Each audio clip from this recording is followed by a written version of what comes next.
with a speech, love, love, love. Love, love, love, Raluca Hincu.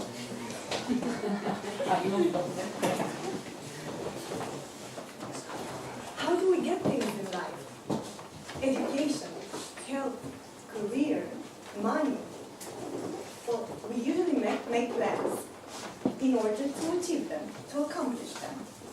We even build strategies to do that. But what about love? Is it possible to make the same movement in love? What if I tell you that you could have an effective strategy in love? Does that sound interesting to you? Even more, what if I told you that you already have a strategy in love, even if you don't know it yet? The famous author and American life coach, Anthony Robbins, says we have different ways of expressing love. But we have a single favorite way of showing it, of understanding love.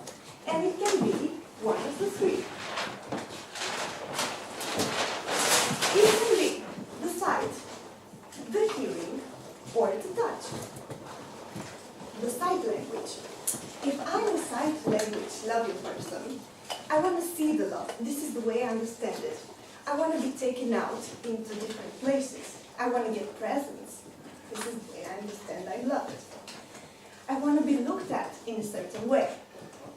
The second one, the hearing type of person. I understand love by hearing that I'm loved. I want to hear the words, I love you. Or I want to hear that he's sorry. Or I want to listen to some music that sends me some messages of love. The third one, the touching language. I want to be hugged, of course. I want to be touched as much as possible.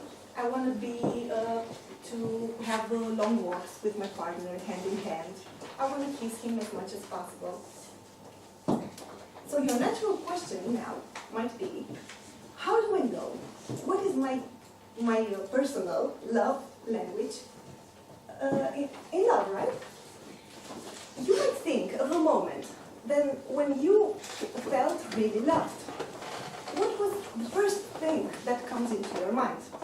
It was an image, it was a place that you went with your loved one. There were some words maybe that you heard from your partner. Or is it the touching that you remember? What is it? Or in another way, you could think of something that you cannot live without in a relationship. This is how you see what is your love language. Let's take an example now.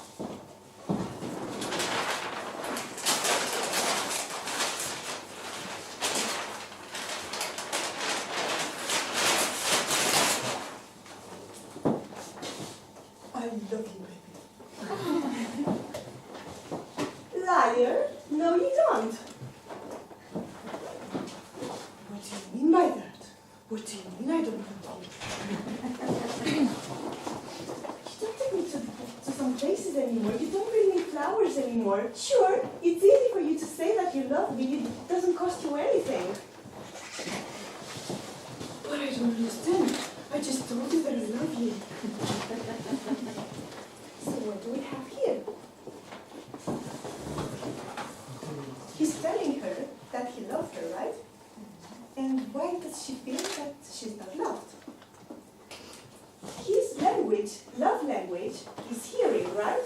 He's telling the other one that he loves her. But unfortunately, her love language isn't hearing. It's sight. Yes, you are right. So she wants to receive love in a different way. Now let's think for a moment. Do you think that this couple had these problems at the beginning of their relationship? Most probably they did. There's a scientific explanation to that. At the beginning of a relationship, people have so much energy and enthusiasm that they're showing it through the three love languages, which is sight, hearing, and touch. So even if a person person only needs one of them to feel loved. We are using all three of them. But in time, what happens? We feel more relaxed. We know that the other person loves us, that we love him. So we are only using the language that we would like to receive. I will give you an example. I had a relationship a few years ago with this wonderful guy.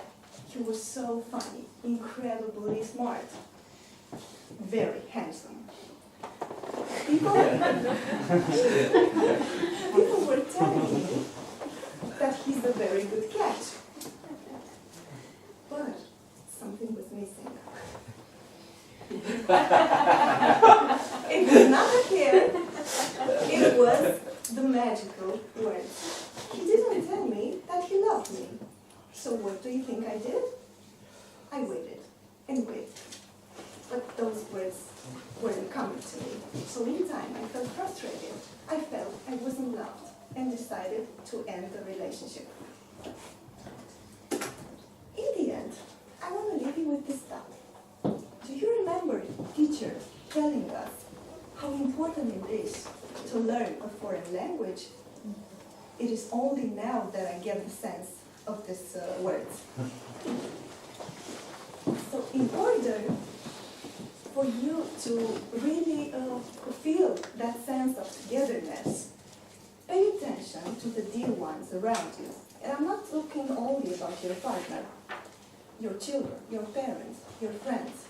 Start observing their love language. Start understanding it and start using it. It's only then that you will feel love all around you all the time. Mr. Toastmaster. Thank you.